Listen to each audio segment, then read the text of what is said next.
Hi నమస్తే welcome to NST.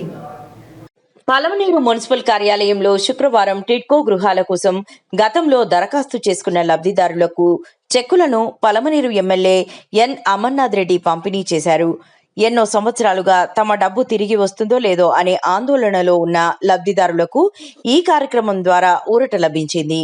గత తెలుగుదేశం ప్రభుత్వంలో అర్హులైన పేద కుటుంబాలకు సొంత ఇంటి కలను నిజం చేయాలనే లక్ష్యంతో టిడ్కో గృహాల నిర్మాణానికి శ్రీకారం చుట్టారు. ఆ సమయంలో లబ్ధిదారుల వాటాగా 25,000 రూపాయల నుంచి ₹1,00,000 వరకు డీడీల రూపంలో సొమ్ము చెల్లించారు. పలమనేరు మున్సిపల్ పరిధిలో మొత్తం 278 మంది లబ్ధిదారులు తమ ఆర్థిక స్తోమత మేరకు చెల్లింపులు చేశారు. 350 అడుగుల చదరపు ఇల్లు, ఆ తర్వాత 425 అడుగుల చదరపు ఇల్లు అనేసి ఆ రోజు మన ప్రభుత్వం నిర్ణయం తీసుకుంది. కొన్ని కారణాల వల్ల అది జరగలేకపోవడంతో తర్వాత మీ డబ్బులు దాదాపు 7 సంవత్సరాలు గవర్నమెంట్ దగ్గరే ఉండిపోయింది. ఎమ్మెల్యే గారి చొరవతో ఆ డబ్బుని వెనక్కి తీసుకోవాల్సిన దీంట్లో మన ఎమ్మెల్యే గారు పాత్ర చాలా ఉందనేసి తెలియజేసుకుంటూ ఈ రోజు మీకు ఆ డబ్బు వస్తుంది అంటే కేవలం ఎమ్మెల్యే గారు అనేసి తెలియజేస్తున్నాను అనేసి తెలియజేసుకుంటూ, అందుకే మీకు బస్సులో కూడా ఉచితంగా ప్రయాణించే సౌకర్యం కల్పించడం కానీ, అదే విధంగా సంవత్సరానికి 3 గ్యాస్ సిలిండర్లు ఇవ్వడం కానీ, రెండో విడత ఈ నెల 24వ తేదీ తల్లికి వందనం పథకం కింద ఇంట్లో ఎంతమంది ఆడబిడ్డలు ఉంటే, చదువుకునే పిల్లవాళ్ళు ఉంటే వాళ్ళకందరికీ డబ్బు పెట్టాలని కూడా తెలియజేసుకుంటూ, ఏదైతే మన పూర్ణంగా రాబోయే రోజుల్లో కూడా మీరందరూ ఈ యొక్క కుటుంబ ప్రభుత్వానికి స్వాగతం పలకాలనేసి, అదేవిధంగా మళ్ళా ఆశీర్వదించాలనేసి కోరుకుంటూ ఈ అవకాశం ఇచ్చిన మీకందరికీ ధన్యవాదాలు. జై హింద్, జై హింద్. తదుపరిగా municipal ex vice chairman Kiran sir మాట్లాడుకుంటారు. స్వాగతం పలికారు. ముందుగా శాసనసభ్యుల వారికి నమస్కారం తెలియజేస్తున్నాను. వేదిక మీద ఉన్నటువంటి, వేదిక ముందున్న ఈ ప్రాంత ప్రజలు పెద్దలందరికీ కూడా నమస్కారం తెలియజేసుకుంటూ ఉన్నాం. ముందుగా మా సిబ్బందిని గౌరవనీయులు శాసనసభ్యుల వారికి సన్మాన కార్యక్రమం నిర్వహించడంతో ప్రార్థిస్తున్నాం.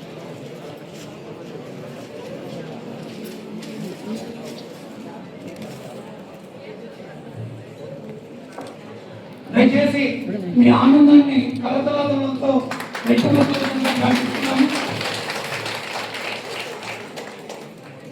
ఎవరైతే ఇక్కడ ఉన్నటువంటి లబ్ధిదారులు, నేను ఆ రోజు కూడా చెప్పాను మీకు చాలా మందికి, ఇక్కడ ఉన్నటువంటి లబ్ధిదారులు ఎవరైతే ఆ రోజు నమ్మి మీరు కట్టారో, ఆ రోజు మీకు టిడ్కో ఇండ్లు పై అంతస్తులో అపార్ట్మెంట్ హౌసెస్ కట్టలేకపోయాం. ఈ రోజు మీరు ఎవరైతే ఎలిజిబిలిటీ ఉన్నారో మళ్ళీ త్వరలోనే ఆ ఇండ్లకు సంబంధించినటువంటి కొన్ని చోట్ల ఐడెంటిఫై చేస్తూ ఉన్నారు, ల్యాండ్ ఐడెంటిఫై చేస్తూ ఉన్నాం. అక్కడ మీరు ఎవరైనా ఎలిజిబిలిటీ ఉంటే మీరేం ఇప్పుడు డబ్బులు కట్టాల్సిన పనిలే, మీరు అప్లై చేసుకుంటే ఎలిజిబిలిటీ ప్రకారం మీకు అక్కడ పట్టా ఇచ్చి మళ్ళా ప్రభుత్వం నుంచి ఆ ఇండ్లు కట్టించే పూచి ఖచ్చితంగా కూడా మేము తీసుకుంటామని చెప్పి సందర్భంగా తెలియజేసుకుంటున్నాం. ఈరోజు మళ్ళీ అవకాశం వచ్చింది. కొత్త ఇండ్లు మళ్ళీ ఒక 600 మందికి ఈరోజు మనం పట్టాలు ఇచ్చేటువంటి అవకాశం ఈ అర్బన్ ఏరియాలో ఉంది. కొన్ని ల్యాండ్ ఐడెంటిఫై చేస్తాం, ఇంకొక చోట 2-3 చోట్ల ఇంకొక ఎకరాలో 2 ఎకరాల్లో దొరికేటువంటి అవకాశం ఉంది. అవన్నీ కూడా తీసుకొస్తే ఆ రోజు నమ్మి ఎవరైతే మీరు కష్టపడి దాదాపు 6-7 సంవత్సరాలు మీరు వేచి చూసి ఉన్నారో, మీకు నిజంగా అటువంటి వాళ్లకు నిజమైనటువంటి లబ్ధిదారులకు ఎలిజిబిలిటీ ఉండాలి. మీరు ఆన్లైన్లో అప్లై చేసుకుంటే, ఎవరైతే ఉన్నారో ఆన్లైన్లో అప్లై చేసుకుంటే దాన్ని ఎంక్వైరీ చేసి మీకు నిజంగా ఎలిజిబిలిటీ ఉంటే ఆ ఎలిజిబిలిటీ ప్రకారం మీకు హౌస్ సైట్ పట్టా మొదట మీకు ఇచ్చే కార్యక్రమం చేస్తాం. అదేవిధంగా అర్బన్ హౌసింగ్ కింద మీకు ఆ ఇంట్లో శాంక్షన్ చేసేటువంటి కార్యక్రమాన్ని ఖచ్చితంగా చేయడం జరుగుతుందని చెప్పే సందర్భంగా మీ అందరి దృష్టికి తీసుకొచ్చే ప్రయత్నం చేస్తా ఉన్నా. ఇప్పుడు చాలా మంది మాట్లాడారు, ఈ కూటమి ప్రభుత్వం వచ్చిన తర్వాత మహిళా సోదరులకు ఏ కార్యక్రమం చేస్తా ఉన్నాము. నిజంగా కూడా ఈ ప్రభుత్వం మహిళా అభివృద్ధి కట్టుబడి ఉంది.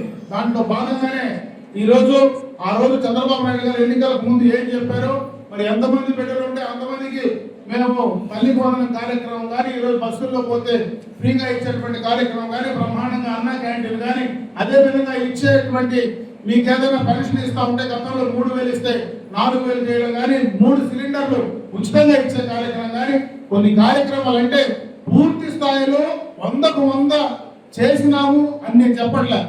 చేయగలిగినవి ఈ రోజు ఉండే పరిస్థితిలో చేసేటివి చాలా కార్యక్రమాలు ఈ రోజు ఈ రాష్ట్రంలో ఉండేటువంటి ఇబ్బందులను ఎదుర్కొని మహిళా సోదరిమణులకు చేసే ప్రయత్నం చేస్తూ ఉన్నారు. అదేవిధంగా మెప్పా కింద మీకు ఏ రకంగా మీరు ఈ మెప్పాలో గ్రూప్స్ ఏవైతే ఉన్నాయో మీరు చేసేటువంటి మీరు ఆ మెప్పా ద్వారా తీసుకునేటువంటి కార్యక్రమాలన్నీ కూడా ఏవైతే ఉన్నాయో దానికి సంబంధించి మార్కెటింగ్ చేయడానికి, ఆన్లైన్ మార్కెటింగ్ చేయడానికి, మీ యొక్క వ్యాపారాన్ని వృద్ధి చేసుకోవడానికి, మీకు చేసేటువంటి ఏ ప్రోడక్ట్ ఉందో దాన్ని కరెక్ట్ గా సరైనటువంటి రేట్ రావడానికి అన్ని రకాలుగా కూడా ఈరోజు చంద్రబాబు నాయుడు గారు ముందుండి చేస్తా ఉన్నారు.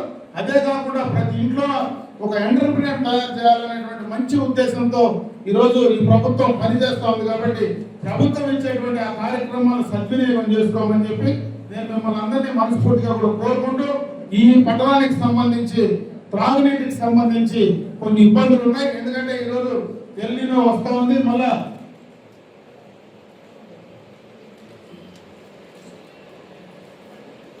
అవన్నీ కూడా ఏదైతే చేస్తా ఉన్నారో అవన్నీ మీరు బాగా ఉపయోగించుకోమని చెప్పి నేను ఈ సందర్భంగా మరొకసారి మీ అందరి దృష్టికి తీసుకొస్తూ ఈ రోజు మీకు మంచి కార్యక్రమం, ఎందుకంటే తిరిగి మీకు ఇచ్చే కార్యక్రమంలో భాగస్వాములైనటువంటి ప్రతి ఒక్కరికి కూడా మనస్ఫూర్తిగా ధన్యవాదాలు తెలియజేసుకుంటూ సెలవు తీసుకుంటున్నా. జై హింద్.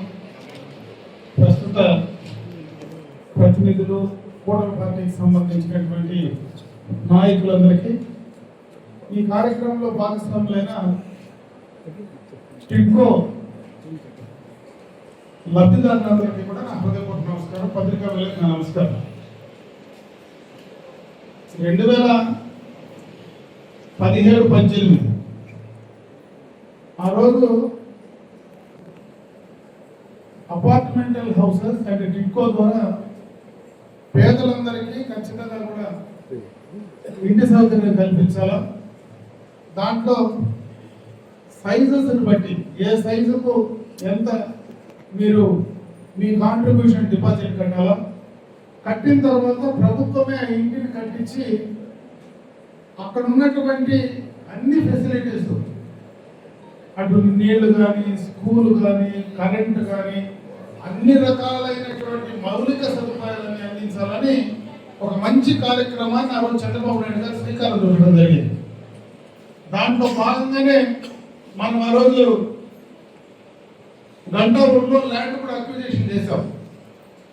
ల్యాండ్ అక్విజిషన్ చేసిన తర్వాత అందరికంటే రాష్ట్రంలో అందరికంటే ముందు మనం పనులు మొదలు పెట్టాం. అయితే దురదృష్టం ఒక చోట బండ రావడం, అందులోకి ఆ ల్యాండ్ ఓనర్ ఒక అతను కేసు వేయడం, ఇవన్నీ కూడా లేట్ అయిన తర్వాత ఆ ల్యాండ్ కేసు వేసిన తర్వాత బండ్ వచ్చిన తర్వాత కొత్త ల్యాండ్ కోసం మళ్ళీ మనము గట్టూరు కాలనీకి పోయి ఒక ల్యాండ్ ఐడెంటిఫై చేసి అక్కడ కూడా ఫౌండేషన్ వేసాం. ఈ ఫౌండేషన్ వేసి అక్కడ ఉండేటువంటి కాంట్రాక్టర్ వచ్చి పని మొదలు పెట్టేటప్పటికి ప్రభుత్వం మారిన తర్వాత పూర్తిగా కూడా ఆ కార్యక్రమం మరుగున పడింది. ఎందుకు ఈ విషయాలు ఈ సందర్భంగా మీకు చెప్పే ప్రయత్నం చేస్తున్నానంటే, ఆ రోజు ఒక మంచి ఉద్దేశంతో ప్రభుత్వాలు ఏమైనా ఉండొచ్చు, ఈరోజు కూటమి ప్రభుత్వం ఉండొచ్చు, రేపు ఇంకో ప్రభుత్వం రావచ్చు, ఏ ప్రభుత్వాలు వచ్చినా ప్రజలకు మేలు చేయాలా, ప్రజలకు ఉపయోగపడేటువంటి కార్యక్రమాలు చేయాలా. ముఖ్యంగా మనలాంటి పట్టణాల్లో ఉండేటువంటి పేద ప్రజలకు ఖచ్చితంగా శాశ్వతమైనటువంటి ఇల్లు అందించాలనేటువంటి ఒక మంచి లక్ష్యంతో ఆ రోజు ప్రభుత్వం ఈ కార్యక్రమాలు రాష్ట్ర వ్యాప్తంగా చేసింది. ఆ రోజు చాలా మంది ప్రభుత్వాన్ని నమ్మి కొంతమంది ₹1,00,000 కట్టినారు, కొంతమంది 50,000 కట్టారు, కొంతమంది 25,000 కట్టారు. దాదాపు 25 లక్షల రూపాయలు ఈ మున్సిపాలిటీలోనే మీ అందరూ సొంత డబ్బులు, అంటే పేదోళ్ళు నేరుగా ఇంట్లో డబ్బులు పెట్టుకోరు, ఎక్కడో చోట అప్పు తీసుకొచ్చడమో చేపదులు తీసుకొచ్చి కట్టిన సందర్భాలు చాలా ఉన్నాయి. ఎందుకంటే నాతో చాలా సందర్భాల్లో గత 5 సంవత్సరాలు కూడా నాతో మాట్లాడిన సందర్భాలు ఉన్నాయి. ఉన్నటువంటి మహిళలు చాలా మంది వచ్చి నన్ను అడిగారు, నేను ఆ రోజు మిమ్మల్ని అన్ని డబ్బులు కట్టినాము, ఈ రోజు మాకు ఇల్లు రాలేదు, కనీసం ఆ డబ్బన్నా మాకు ఇప్పిస్తే ఆ తీసుకున్న అప్పన్న మేము కట్టుకునేటువంటి పరిస్థితి ఉంటుందని చెప్పి చాలా సందర్భాల్లో మీరందరూ కూడా కోరడం జరిగింది. అయితే ఈ సందర్భంగా ఒక విషయం చెప్పాలి. మనము మొదలు పెట్టేటప్పుడు లేట్ అయింది కాబట్టి మనం కట్టలేకపోయాం. నెల్లూరు లాంటి పట్టణంలో, మీరు నెల్లూరుకి ఎప్పుడైనా విజయవాడకు పోయేటప్పుడు నెల్లూరు బయట మన బైపాస్ రోడ్లో పోతే ఆ కాలువ దాటుతూనే ఎడం పక్క వేలాది గృహాలు కట్టారు. ఆ రోజు నేను ఇన్ఛార్జి మంత్రి నెల్లూరు కూడా, ఆ రోజు నేనే ఉండి అక్కడ కూడా ఆ సందర్భంలో మన ఊర్లో స్టార్ట్ చేసినప్పుడే అక్కడ కూడా స్టార్ట్ చేసి అన్ని ఇళ్ళు కట్టించాను. నేను తర్వాత 5 ఏళ్ళు అదే దారిలో పోయినా. కట్టేసిన ఇండ్లు కూడా కనీసం ఆ లబ్ధిదారులకు ఇచ్చే పరిస్థితి గత ప్రభుత్వంలో లేదు. ఎందుకంటే నేను ఈరోజు ఏదో ఆ ప్రభుత్వాన్ని నిందించడము, ఎవరో చేసిన తప్పులు ఎత్తి చూపించే ప్రయత్నం చేయలేదు. కనీసం లబ్ధిదారులు అప్పు తీసుకొచ్చి కడితే ఆ డబ్బును తిరిగిచ్చే ప్రయత్నం చేయాల. సరే, నమ్మి ఇండ్లు కట్టిన తర్వాత ఆ ఇండ్లు ఆ లబ్ధిదారులకు 5 సంవత్సరాలు కూడా ఇవ్వలేనటువంటి పరిస్థితి గత ప్రభుత్వంలో జరిగినాయి. ఈ రోజు ఆ పరిస్థితి లేకుండా ఈ రోజు రాష్ట్రంలో ఉండేటువంటి ఆర్థిక విధ్వంసం వల్ల డబ్బులు లేవు. రాష్ట్రంలో నిజంగా కూడా ఈరోజు చాలా ఇబ్బందులు ఉన్నాయి. ఇటువంటి పరిస్థితుల్లో రాష్ట్ర ఖజానా నుంచి మళ్ళీ తిరిగి మీ డబ్బులు మీకు వచ్చినాయంటే అది చంద్రబాబు నాయుడు గారికి సెలవే చెప్పి సందర్భంగా కూడా నేను ఒకసారి మీకు చెప్పే ప్రయత్నం చేస్తాను.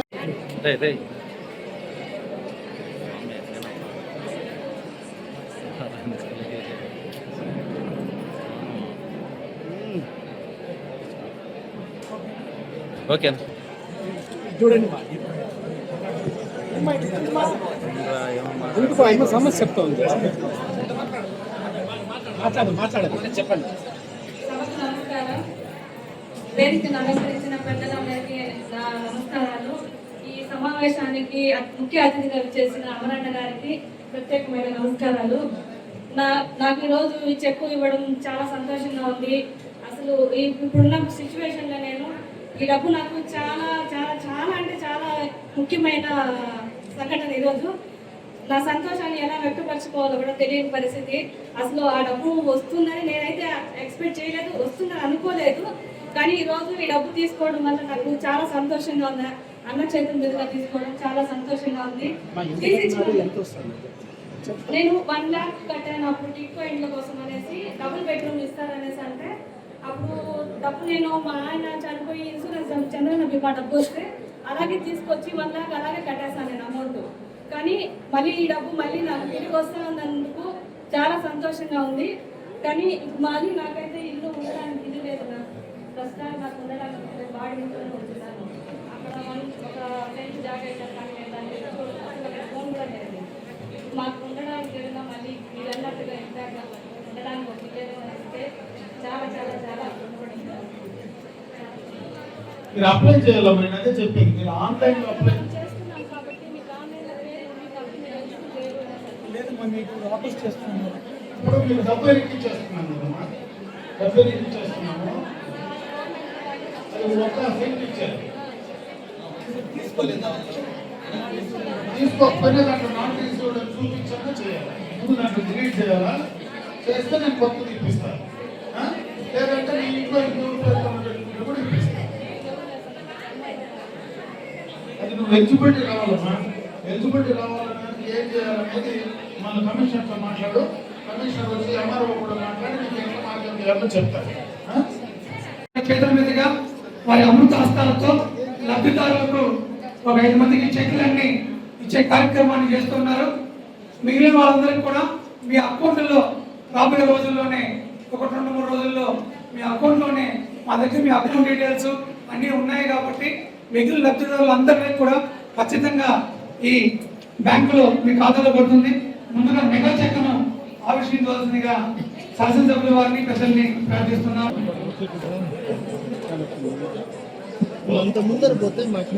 చెప్పమ్మా, హోటల్ పోయిన వాళ్ళందరికీ చెప్తాను. నేను ఇంకా మాట్లాడు, అదే తమాషాలు కన్నా.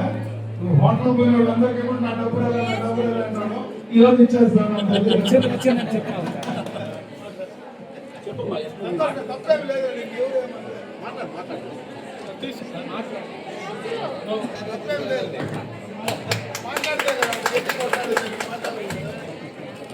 శంకరమ్మ గారు, కే శంకరమ్మ గారు.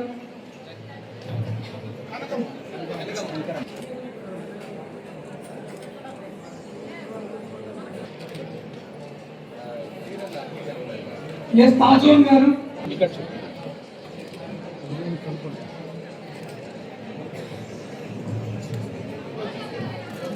ఇలాంటి కార్యక్రమానికి చేసినటువంటి గౌరవ శాసనసభ్యుల వారు